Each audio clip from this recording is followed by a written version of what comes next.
No te desconectes. En breve por Miraflores TV Digital. Salud y Derecho. Todos los martes de 7:30 a 8 de la noche. Solo por Miraflores TV Digital. Una mirada diferente.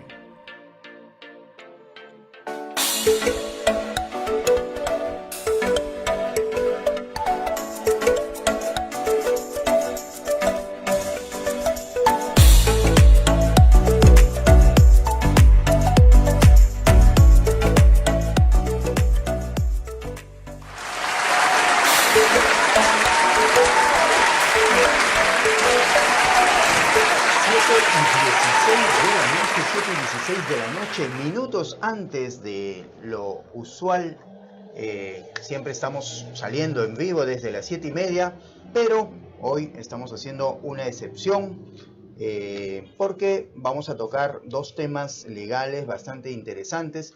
Y en este primer bloque de hoy, martes 11 de septiembre del 2018, vamos a dar inicio con nuestro programa de Salud y Derecho, y para el cual hemos invitado al doctor, al abogado Wilfredo Murillo, ¿no? Y con un tema bastante interesante que es el Legal Tech o tecnología para abogados. ¿Qué tal, Wilfredo? ¿Cómo estás? Bienvenido nuevamente aquí a Salud y Derecho de Miraflores TV Digital. Nuevamente, muchas gracias por la invitación. Sí, la verdad que el tema que estás mencionando que vamos a desarrollar el día de hoy es un tema que está empezando a tener muchísima fuerza, se están empezando a generar muchos espacios para poder conversar al respecto, y la verdad que agradezco que tu programa pueda abrirnos a este tipo de foros, ¿no? El tema de la tecnología, pues, no es ajeno cuando hablamos de especialidades o profesiones, sobre todo pues en el ámbito de salud se viene desarrollando hoy en día. Ni qué decir también en el tema de la educación, ¿no? La tecnología de la información, técnicas educativas, la tecnología en la educación es un punto también que se viene desarrollando, ya forma parte de la tendencia mundial, y esto también se lleva ya en el ámbito jurídico. ¿Cómo es esa simbiosis entre tecnología y el área legal, el área jurídica? Bueno, partamos por diferenciar, hay un concepto, el Legal Tech es tecnología aplicada al sector legal, es tecnología aplicada a los servicios legales, que en esencia es aplicar toda la tecnología hacia el trabajo o hacia el desarrollo de la profesión del abogado. A veces se confunde con lo que es derecho de nuevas tecnologías, que es una rama del derecho, para poder distinguir un poquito. El Legal Tech, nosotros tenemos una visión primero panorámica, una que va hacia el trabajo del abogado y otro que va hacia la gestión interna de los equipos de trabajo, tanto sea a nivel de firmas de abogados como gerencias legales. Entonces, tú vas a darte cuenta que un primer paso respecto al trabajo del abogado, ya se vienen desarrollando muchos servicios aplicando la tecnología. ¿Por qué? Porque hoy por hoy la información es tan amplia, la legislación es tan amplia, que ya es difícil que el abogado pueda almacenar y procesar toda esa información, y más aún porque el sistema es cambiante, la información cada día va creciendo constantemente. Y cada vez nueva información, ¿no? Correcto. Que se da de minuto a minuto. Antes el abogado era valorado muchísimo por la capacidad de jurisprudencia que manejaba, la capacidad de normas que manejaba. Hoy por hoy, con el sistema tan complejo que tenemos a nivel mundial en cualquier área del derecho, ya es difícil que un abogado tenga esa capacidad. Lo que el abogado ya le exige son otro tipo de competencias. Por eso la tecnología está ayudando en la parte del abogado a desarrollar su trabajo de forma más eficiente. Por ejemplo, en el caso de propiedad intelectual, normalmente las marcas en cada una de las legislaciones tienen un tiempo de vigencia, digamos, para proteger la marca. 10 años. Correcto, acá en Perú son 10 años. Pero ¿qué pasaba? Antes tú tenías 5 marcas o 10 marcas que podías controlar. Por ejemplo, los estudios que son especialistas en temas de propiedad intelectual manejan miles de marcas. ¿Cómo haces tú para hacerle seguimiento y el tema cada una de todas esas marcas que has asesorado legalmente, ¿no? Por ejemplo, entonces es importante que exista un sistema que te permita a ti lanzarte alertas. Es una forma de poner, digamos, de manejar cómo la tecnología les ha ayudado a las boutiques, por ejemplo, de propiedad intelectual, a mejorar sus procesos, a estar siempre pendiente de los vencimientos, a hacer cruce de información con otras legislaciones o con otros sistemas de registro de marca. Otro ejemplo son los contratos. Uno de los trabajos que muchos realizan los abogados corporativos es la revisión de contratos. Cuando manejas 2, 3 clientes, puedes revisar los contratos de los clientes. Pero ¿qué pasa si tienes una empresa que constantemente genera cientos de contratos al día? La capacidad de poder revisar todos los contratos, que no se te pasen cláusulas, que revises los textos, la tecnología debería, el trabajo operativo del abogado, ayudarlo. Hoy por hoy existen algunas herramientas de revisión de contratos. Una especie de sensores que te... Hace una lectura, por ejemplo, de que este contrato tiene que tener por lo menos 15 cláusulas y las 15 cláusulas tienen que tener una cláusula de rescisión, una cláusula de arbitraje. Entonces, normalmente esto se hacía manual. El abogado tenía que revisar contrato por contrato y revisar las cláusulas que existieran. El sistema hoy por hoy ya le permite al abogado no estar haciendo ese tipo de revisiones muy manuales. Otro ejemplo también es el tema de los due diligence. Usualmente, que son las operaciones que realizan muchas firmas corporativas, hace que los abogados se junten para ver qué está pendiente, cuáles son las contingencias que existen en la empresa, hacer una auditoría. Hoy por hoy existen ya sistemas que te permiten hacer esta auditoría integral en todos los aspectos legales de la empresa, ya a través de un sistema para ir arrojándote cuáles son las contingencias. Un ejemplo más para ir avanzando con respecto es el tema de compliance. Por ejemplo, compliance hoy por hoy, si bien es cierto, los abogados empiezan a estructurar todo el sistema de cumplimiento, pero el sistema debe arrojarles a las empresas que están siendo asesoradas, debe arrojarles indicadores o alarmas de cuando es posible que se esté haciendo un incumplimiento. Ahora, hay que tomar en cuenta que el fenómeno de que los estudios de abogados o las gerencias legales empiecen a incorporar tecnología es por la misma corriente de la digitalización y la automatización de las empresas en general. Así es. Entonces, siempre hemos comentado que el sector legal suele ser un sector que se puede estar quedando atrás. Hoy por hoy yo siento que esa curva de aprendizaje que tienen las industrias más competitivas, el sector legal está cerrando un poco la brecha. Había muchísimo por hacer, pero ya por ejemplo en Estados Unidos, en todo el mercado anglosajón, tú ves muchísimo desarrollo. Estamos viendo muchas iniciativas en diversos países de la región. Argentina tiene un caso que después te voy a comentar, en Chile también, Colombia también es una potencia interesante en temas de legal tech, México también, y en Perú aún el ecosistema de emprendimiento enfocado al tema de tecnología para el sector legal todavía está en desarrollo, ¿no? Tú has hablado y has utilizado un término que es la automatización. Y cuando uno enfrenta profesiones de alguna manera tan tradicionales, ¿no?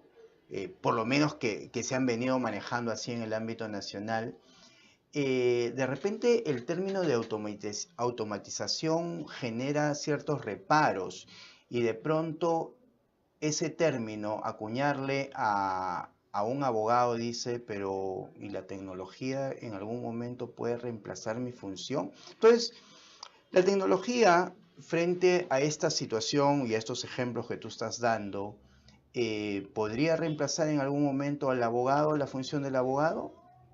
Ya la pregunta no es si lo va a reemplazar, ya lo está reemplazando. Ya lo está reemplazando. En algunos países el tema de la tecnología para reducir el trabajo operativo del abogado ya está reemplazando en el trabajo operativo. Correcto. Los que son más radicales en el sentido de decir que la tecnología va a desplazar al abogado, afiere que hasta las cualidades personales de la empatía es posible que las máquinas puedan tener esa capacidad para entender el estado emocional de la persona. Yo soy un poco escéptico que a ese nivel... Claro, y todo este boom que se viene desarrollando con lo que es inteligencia artificial. Correcto. ¿No? Yo creo que difícilmente vamos a llegar a ese nivel de capacidad para poder reemplazar el trabajo del abogado. El abogado tiene que darse cuenta de algo. La tecnología va a reemplazar definitivamente mucho trabajo operativo. No creo que cambie todo el trabajo del abogado, porque finalmente son competencias humanas que el abogado lo va a tener siempre, no lo va a poder tener la máquina, o sea, desde mi perspectiva. Entonces, la automatización ya se está dando en muchos procesos. Muchas firmas de abogados han sentido la pegada de que las gerencias legales estén apostando por digitalizar la documentación, automatizar la aprobación de contratos automatizar las revisiones y ya has descartado muchísimo trabajo que antes lo trasladabas a las firmas de abogados. El sistema lo está haciendo más eficiente, por lo tanto. Aparte que lo haces más, el margen de error del sistema, creo yo que te da menos riesgo. O sea, normalmente este trabajo antes era trasladado a los abogados. Había muchas firmas de abogados que crecieron porque las empresas cuando vinieron acá en Perú empezaron a solicitar mucha revisión de contratos, mucho tema de elaboración de los mismos, mucho tema de due diligence, muchos temas de revisiones, de adecuaciones. Entonces ya las empresas en estos años ya han empezado a aportar más. Es más, uno de los requerimientos que más están teniendo las gerencias legales es el buscar de implementar tecnología de forma transversal, o sea, buscar que, por ejemplo, un contrato sea aprobado por diversas áreas, existe la capacidad del abogado no estar preguntando dónde se encuentra el contrato, sino que el sistema le permita saber dónde y en qué área se encuentra, porque hay niveles de aprobación distintos de acuerdo al nivel de contrato. Entonces, o el tema de los litigios, antes tú tenías que entrar una por una a ver cómo estaba el sistema, qué casos tenías pendientes, y hoy por hoy ya no, o sea, hay sistemas que te permiten cargar, información del estado actual del expediente en tiempo real, o sea, cargas la información, entonces ya vas reduciendo ese trabajo. Antes, pongámonos en el caso de los abogados que tenían que revisar los procesos, tenías que entrar uno por uno a ver cómo estaba cada uno de los procesos, tienes 1000 procesos, así es. ¿Cómo haces? Complejo. Totalmente complejo. Entonces, hoy por hoy ya no. O sea, ya hay sistemas, ya hay software que te permiten a ti con un clic actualizar y ver el estado de tus expedientes. Entonces, ¿qué has hecho ahí? Has reducido un montón de gente. Un montón de abogados operativos. O igual lo que tú citas, ¿no? El contrato que no se está contemplando determinada cláusula o no ha contemplado de repente una cláusula arbitral en un tipo de contrato y te ponen alerta. Es como un sensor, falta esto. Correcto. Y ahí es donde viene el tema de revisión de ese contrato.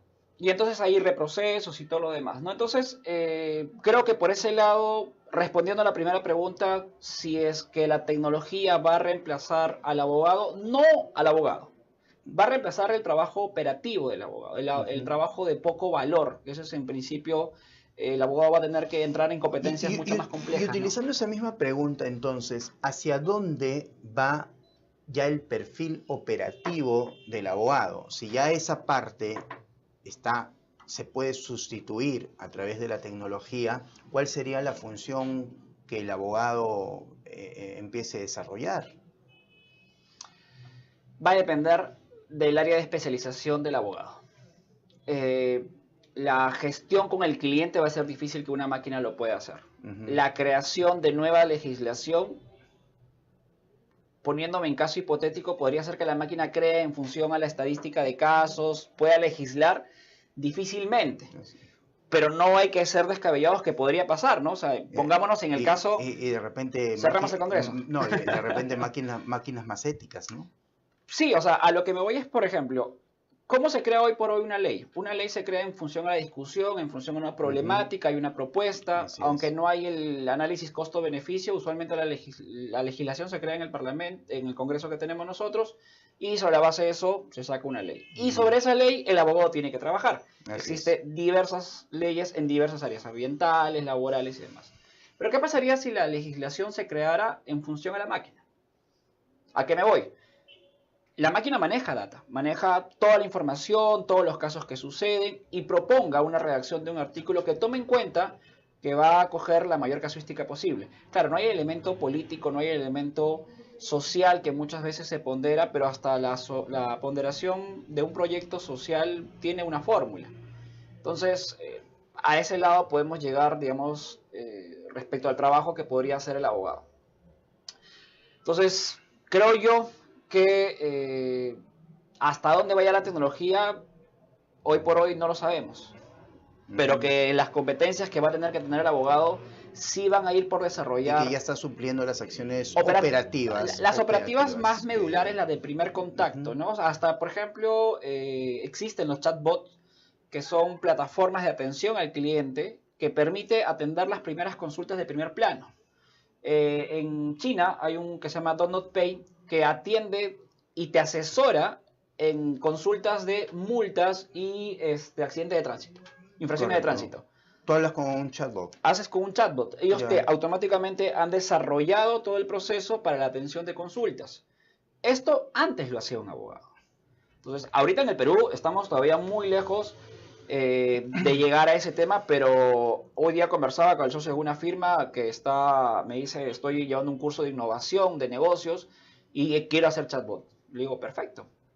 Pero ahí está uno de los temas que yo siempre digo, para tú entrar a hacer el tema de incorporar tecnología, previamente tienes que primero tener tus procesos Así es. internos. Y esa es la primera parte donde todavía algunas O sea, firmas no han trabajado. verlo como tú y anteriormente ya lo hemos conversado, verlo bajo una perspectiva de empresa, gestionar cómo se gestiona cualquier empresa, más allá si esto es jurídico o no, ¿no? Nosotros cuando recomendamos a nuestros clientes y les ayudamos en proyectos de implementación de tecnología, le decimos hay que ver 3 variables. Primero, veamos la variable procesos. Veamos cómo tú estás internamente estructurado. ¿Qué quieres tú llevar como producto final?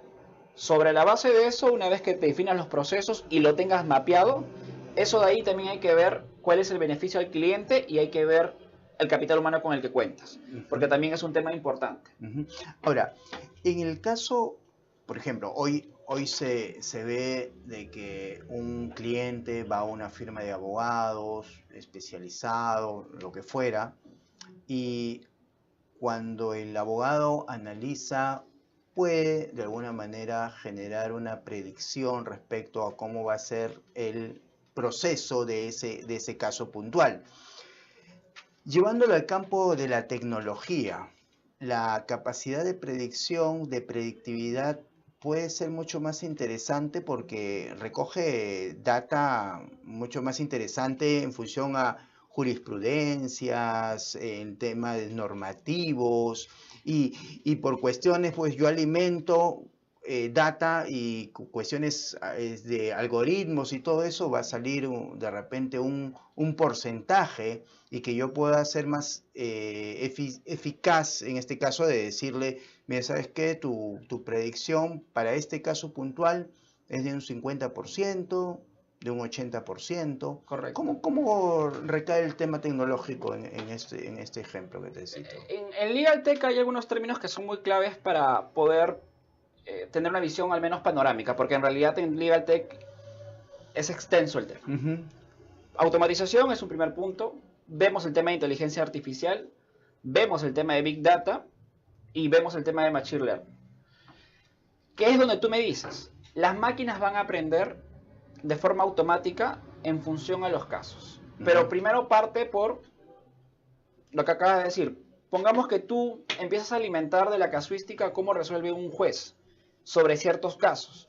Eso, si tú lo procesas como información, la máquina te va a decir y te va a arrojar probablemente posibles resultados. Hoy por hoy existe. IBM tuvo, digamos, iniciativas como Ross, Watson. En Londres hay muchas iniciativas interesantes que han buscado que existe una predictibilidad o al menos se le arrojen ciertos resultados al cliente en función a la información que se tiene en tanto al nivel público como la jurisprudencia, las resoluciones que han tenido y los casos como han sido llevados también por los abogados, porque se alimenta al final de la información, de toda la información posible. Entonces, y te puede arrojar ciertos resultados. Que puede predecirse. La idea a través es, de la data que existe todo un tema que se busca que realmente el derecho sea predecible. Evitamos esquemas de corrupción. Es más, hay una persona que está proponiendo aquí aplicar todo lo que es el blockchain, que es una metodología que utiliza ciertos códigos que al final permite rastrear todo un tema digital para que al final las resoluciones tengan un tema armado apropiadamente. Entonces te permite tener seguridad, transparencia y la predictibilidad, que para algunos casos es importante, ¿no? O sea, es decir, oye, si estos casos tienen similares características, ¿por qué resolver de forma distinta? Ahora, otro de los aspectos es el tema, hoy en día se viene escuchando mucho el tema de innovación. Y está pues de moda el tema de innovación, se escucha en demasía. Hablar de innovación y de tecnología, ¿estamos hablando de lo mismo? Sí y no. Innovación es crear cosas distintas. Que la tecnología es una palanca importante para llevar a cabo la innovación, te diría que sí. O sea, innovación, tú puedes innovar en la forma como prestas servicios, puedes innovar en los productos, pero creo que la tecnología va a ayudar realmente a que esa innovación tenga un valor para el cliente. Porque finalmente, si la tecnología no ayuda al desarrollo de la profesión, o al desarrollo del abogado, o al desarrollo del cliente final, la tecnología deja de ser útil.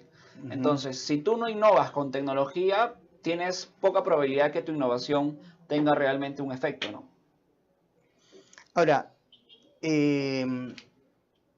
los abogados están muy acostumbrados a hacer una excelente redacción jurídica, pero ahora llevémoslo al mundo tecnológico. ¿Cómo es con el tema de los códigos? ¿Cuán preparados? ¿Cuán complejo es escribir código para un abogado? Tenemos que partir que la tecnología va a estar inmersa en cualquier actividad del ser humano. Está ya inmersa en cualquier actividad del ser humano. Los abogados, para poder desarrollar un buen servicio, si no trasladan sus soluciones a la tecnología, difícilmente van a poder empezar a prestar un servicio de mayor valor. ¿Por qué? Los abogados nosotros sí consideramos, no es que tengan que ser programadores, pero sí tienen que entender lenguajes de programación para que sobre la base de eso sepan trasladar a los técnicos que finalmente ellos son quienes van a desarrollar. Por ende es importantísimo la labor de las universidades desde la enseñanza de pregrado, ¿no? Sí, totalmente. En realidad, yo te cuento rápidamente, a modo de hacer un resumen de lo que estamos conversando. En Argentina, en Chile, en Colombia, acá en Perú y en México han estado desarrollándose eventos enfocados al tema de Legal Tech. Nosotros tenemos este viernes el quinto foro legal. Coméntanos eso ya para ir cerrando el programa de hoy. Ustedes están presentando una ponencia el día viernes 14 en el Hotel Westin. Nosotros vamos a estar junto a José Alegre, que es el gerente de TI del estudio Miranda y Amado, Marc Jericó, que es mi socio, digamos, de Jericó Associate, y José Caravaca, socio en Italia, digamos, experto en Legal Tech, hablando sobre este tema, porque como te comenté desde el inicio, siento que ya hay una fuerte corriente respecto al tema de lo que es tecnología aplicada al sector legal. La tecnología ya vino para quedarse, y más aún, yo siento que esta generación de abogados entienden más la tecnología, pero van a tener que ir un poco más allá, aprender realmente a entender cómo se desarrolla la tecnología para que sobre la base de eso su trabajo puedan trasladarlo. Y al final yo siempre he dicho, cualquier trabajo que se pueda automatizar, el abogado tiene que tener la capacidad de entender que debe dar un valor más allá. Correcto.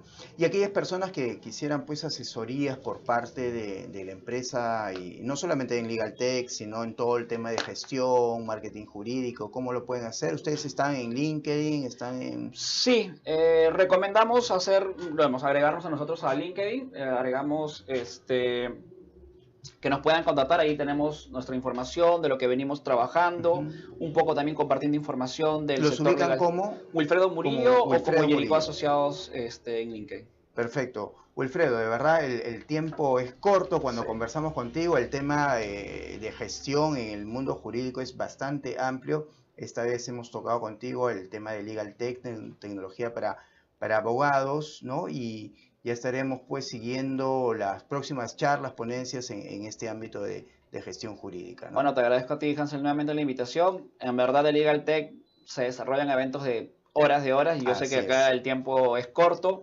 Pero nada, gracias nuevamente por la apertura a estos temas y encantado de seguir asistiendo las veces que tú me requieras. Ok, y con ustedes nos vamos a ir a una pequeñísima pausa comercial y continuamos aquí en Salud y Derecho.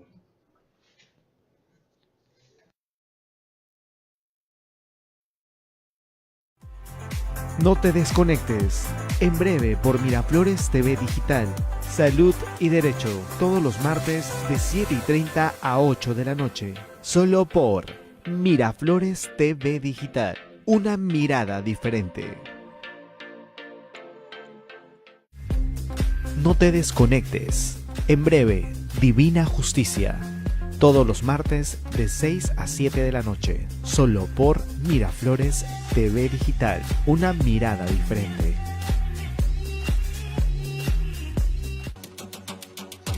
Búscanos en todas nuestras redes sociales como Miraflores TV Digital. Facebook, Instagram, YouTube, Twitter. Y visita nuestra página web www.miraflorestv.p. y entérate de todo lo que tenemos para ti.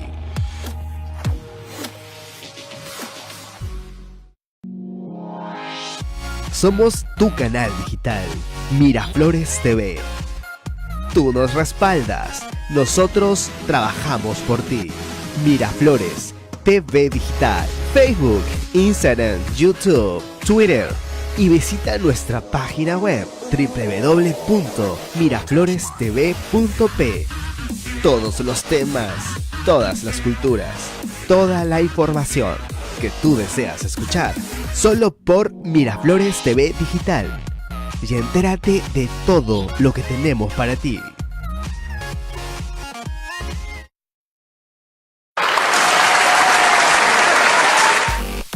Nos sigues en todas las redes sociales. Nuestro trabajo es hacerlo mejor para ti. Miraflores TV Digital. En Facebook, en Twitter, YouTube, Instagram y visita también nuestra página web www.miraflorestv.p. Descubre todo lo que tenemos para ti. Miraflores TV Digital.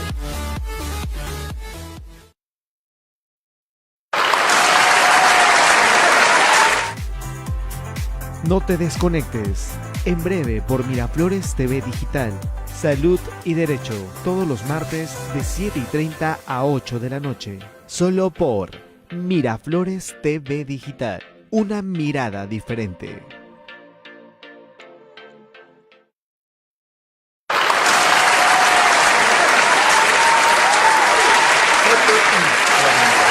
Estamos saliendo en vivo y en directo por Miraflores TV Digital, aquí en Salud y Derecho.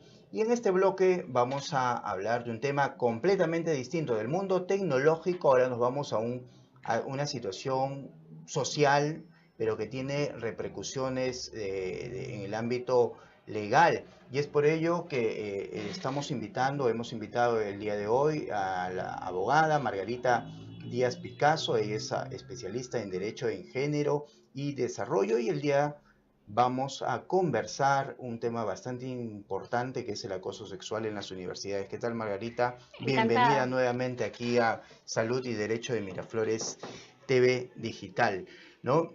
De una u otra manera, pues hemos visto noticias relacionadas a este tema. El mes de julio vimos con esta noticia del caso de un profesor docente de comunicaciones, ¿no? Con el caso de una de sus alumnas que la acosaba y que, bueno, se hizo muy, muy mediático. Pero empecemos a definir términos, ¿no? Porque a veces también sobredimensionamos y a todo lo llamamos lo mismo. Y yo creo que debemos de partir en el tema de la terminología. ¿A qué se denomina acoso? Más allá de circunscribirlo, en este caso, al ámbito universitario. ¿Cuándo lo tipificamos como acoso? Sí, mira, felizmente, Hans, como tú bien dices, todo está perfectamente tipificado y los conceptos son muy claros, ¿no? Uno de los temas que siempre se conversa en este tipo de casos es que hay que saber decir y poder reconocer cuándo una persona está siendo víctima de acoso, que puede ser tanto un hombre como una mujer. Efectivamente, en estas semanas hemos estado viendo noticias relativas a profesores universitarios y alumnas que están en investigación en sus respectivas universidades, ¿no? Pero, por ejemplo, ¿en qué consiste el acoso? Para ponerte básicamente algunos puntos sobre la mesa, ¿no?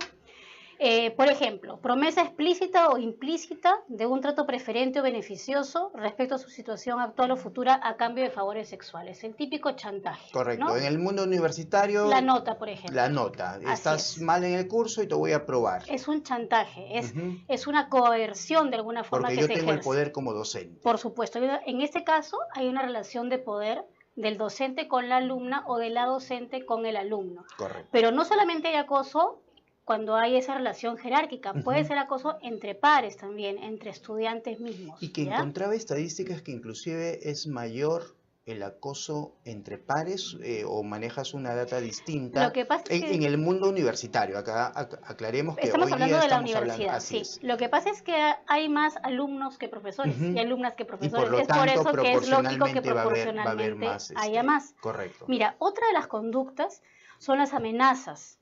¿no? Exigiendo una conducta no deseada que atenta contra la dignidad de la presunta víctima. Presión, intimidación.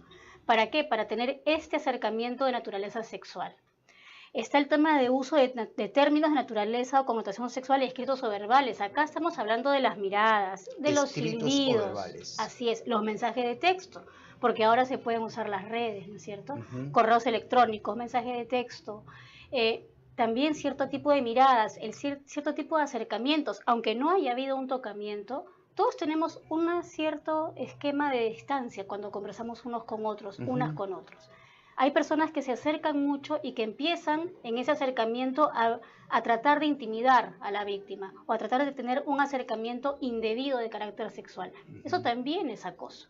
Es decir, el acoso tiene varias formas de manifestarse. De distancias que corporales, tiene mucho que ver, ¿no? claro, la distancia corporal también tiene que ver mucho con la relación que tengas con la persona, ¿no? Hay una distancia entre amigos, hay una distancia entre pareja, hay distancia de repente padre-hijo, ¿no? O sea, esto se maneja, digamos, ya socialmente, antropológicamente, ¿no? Así es. El tema de la distancia corporal es un tema clave, pero el tema de la incomodidad y del sufrimiento que se causa a la víctima es muy relevante. Porque es la persona la que dice, me están acosando, me siento acosada. Eso significa que hay un daño que se causa a la víctima, una incomodidad que se le está causando. Frente a eso que acabas de describir bien y de tipificar y aclarar, porque eso está bien escrito, cítanos algunos ejemplos en los cuales no es acoso, para que también podamos entender la otra parte. Claro, es que el acoso tiene un ingrediente fundamental que es el acercamiento no deseado, indeseado. Tiene que ver con la voluntad de la otra persona. Claro, si a mí me gusta un compañero de clase y tengo un acercamiento y un trato con este compañero de clase porque ambos nos gustamos, ahí no hay ningún acoso. Pero si tengo un amigo que me persigue, ahora, y yo no quiero, y le he dicho que no, y que no se me acerque, y sigue, pero ahora y me insiste, ahí Margarita, existe una cosa. llevémoslo en campo real también. Pudiera ser que sí haya un gusto, una receptividad, y de pronto yo me molesto con tal persona y ahora ya lo acuso de acosador. O sea, ¿cómo es la línea? ¿Cómo se va manejando esa línea? Porque sí, es entendible que hay una línea. Hay una línea clara, sí. ¿No? Pero a veces se puede ir al otro lado. Siempre pueden haber en todo tipo de situaciones denuncias falsas. Pero aquí lo importante es que en el acoso sí existen conductas que configuran acoso. Y que hay que tener claridad para que cuando se configuran esas conductas las víctimas soliciten la ayuda y el apoyo necesario. Correcto. Porque si no caemos siempre en deslegitimar la versión de la víctima, y en este caso muchas veces las víctimas son mujeres. Entonces, más bien de lo que se trata es de que las víctimas sepan que el acoso en nuestro país sí está regulado, sí está legislado, hay normas al y eso respecto. Es la otra pregunta. ¿Y cómo es nuestro marco legal respecto a la figura del acoso? Nosotros tenemos... Y si hay un marco legal específico sobre acoso en universidades. Mira, primero para comentarte sobre las universidades, tú sabes, las universidades tienen su propia organización, cada una de ellas, ¿no? En el caso de las universidades suelen tener un comité contra el hostigamiento. Por ejemplo, en una de las universidades donde han habido estos casos, ya existe este comité. Cuando tú dices contra el suelen hostigamiento. tener, quiere decir que está en proceso de implementación en algunas. Pero me refiero que no todas lamentablemente lo tienen. No, porque son temas sobre los que recién se empieza a hablar. Y cuando hablo de recién, hablo de 5 años en adelante. Y de repente no pasan de 3, 4 universidades, o de repente son así es. Lo que hay que hacer acá es una cruzada general contra la violencia de género. Y por supuesto, parte de la violencia de género es el acoso sexual. Porque esto no es patrimonio de esas 3 o 4 universidades. No. La violencia lamentablemente es patrimonio nacional, parece ser, ¿no? Porque se expresa en diferentes ámbitos de la vida pública y privada. Correcto. Entonces existe una comisión. En el caso de una universidad específicamente, existe una comisión contra el hostigamiento conformada por profesores y profesoras que son quienes reciben, digamos, ya las denuncias, y también se están incorporando algunos grupos de alumnos y alumnas, más o menos como veedores, para que hacia ellos también se pueda recurrir. Las universidades tienen esa información en sus respectivas páginas web, ¿no? Se puede llegar a esa información en las páginas web. Y por ende, lo que se debe lograr es que esto se haga extensible a todas las todos universidades, los rincones del país, con todas las universidades, todas las universidades deberían tener sus planes de acción contra el hostigamiento sexual y un mecanismo dentro de la universidad donde los estudiantes puedan acceder para presentar sus denuncias y para poder acceder a la justicia necesaria. Es que a veces se espera tener recién casos para recién crear esas la idea es comisiones. prevenir. Y a eso voy. Así O es. sea, actuar Es mejor preventivamente. prevenir que curar. Entonces, en este caso también, la idea es que la universidad,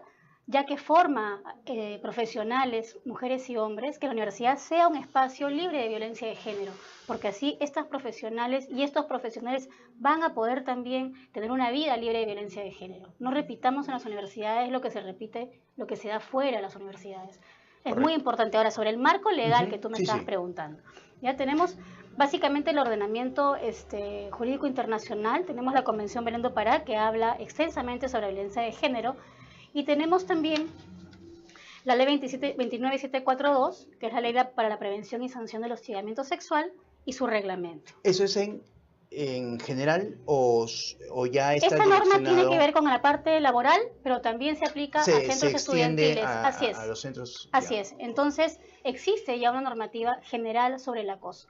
Sobre ese tema, si bien es cierto, en principio se trabajó a nivel de relaciones laborales, esta norma se extiende también, como te comento, a los centros educativos, policiales, militares y de formación. Perfecto. Entonces, sería bueno que las personas que nos escuchan puedan revisar estas normas, Ujú. tanto la 29742 como su reglamento, que es el Decreto Supremo 010-2003, que da una serie de indicaciones sobre cómo actuar frente al Ahora, acoso sexual. Llevémoslo siempre al plano práctico. Existe la norma, de pronto se forman las comisiones, lo ideal es que todas las universidades lo tengan o todo centro de educación lo Sí, todo tenga, centro porque eso educativo, no es así atributo es. solamente de las universidades. Se sensibiliza y a todas las mujeres y hombres, porque al final el acoso, no, si bien es cierto, proporcionalmente es mayor en mujeres, pero también hay Puede hombres darse. acosados. Así es. Se da esto, se les enseña cuál es la vía, que tienen que ir a hacer la denuncia en esta comisión, que van a ver su caso. El asunto es de que hasta ahí lo saben y lo pueden conocer, pero una de las cosas que está muy, muy relacionada al tema del derecho es la prueba. Sí. Y eso no se enseña. O sea, tú le dices a esa señorita, denuncia, pero le explicas qué de extras debe llevar esa denuncia. ¿No consideras que ahí es importantísimo darle ese aspecto educativo? Ok, denuncia, pero usa esta estrategia para denunciar también. Sí, mira, la mejor prueba es la verdad.